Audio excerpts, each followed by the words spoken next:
I'm going to show you just a couple of variations that can help cement this form 2 of a major triad, help cement that into your brain a little bit better. If you remember, the form 2 in G major is this.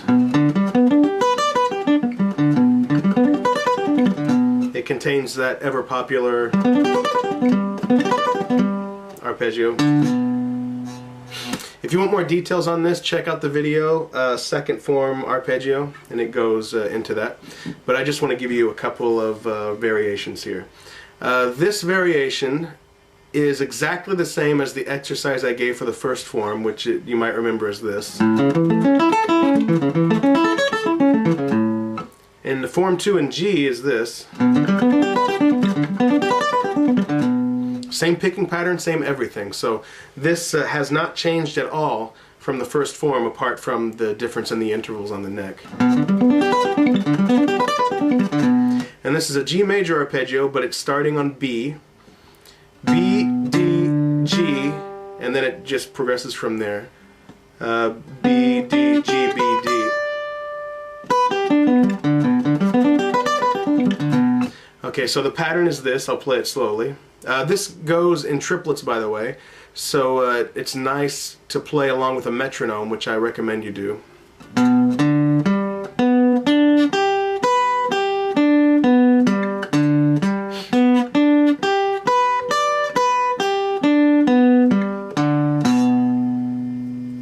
One more time.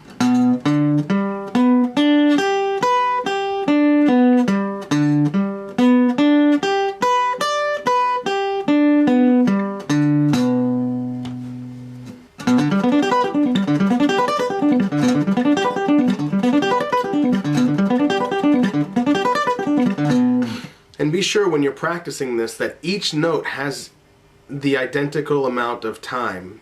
It has its own space, so you're not rushing it, okay? You want to make sure that each note is sounded. You don't want to do something like... You don't want to rush these things. You want to be able to control it. So practice with the metronome and just keep in time.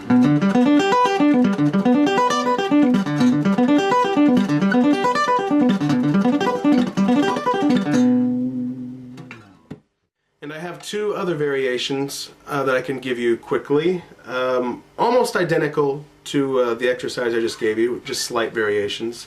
Here's the first one.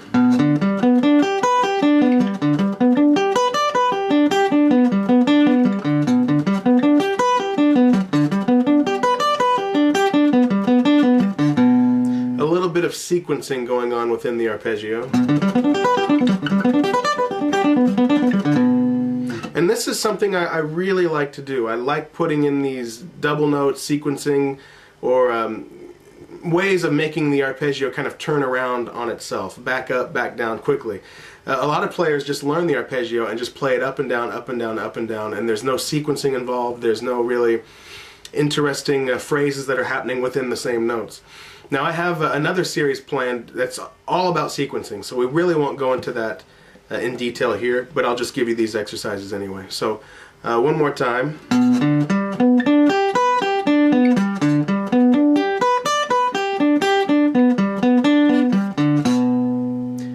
Okay, and there is one more, almost exactly the same, slight difference.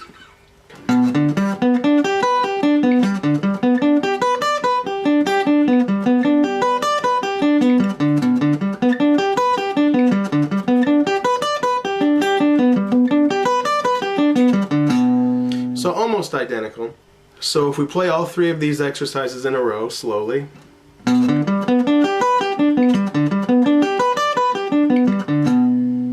And then the second one.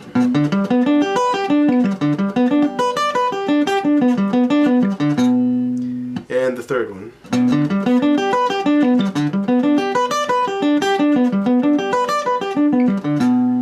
So you can just mix and match these as you're practicing just to get your fingers used to it. And every note is picked. There's no hammer-ons or pull-offs or anything like that. So try and figure out a picking that works really well for you. That's not to say that you couldn't do it with the hammer-ons and pull-ons hammer-ons and pull-offs, I should say. Like when you're on the top or you're over here, you know, whatever. But I don't do that, like I've said before. I'm playing on an acoustic guitar and I just don't like the way it sounds, so I have a tendency to pick. If I were playing electric, it might be a different story, but I probably would pick it anyway. And one more time for all of those.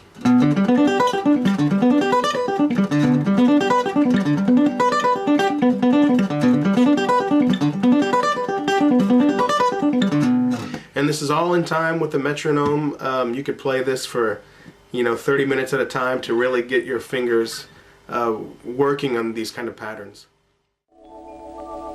You've been enjoying the RFD Musicale, featuring Carl Schroeder and his boys. Tune in again next week at this same time for another pleasant half hour of music on the RFD.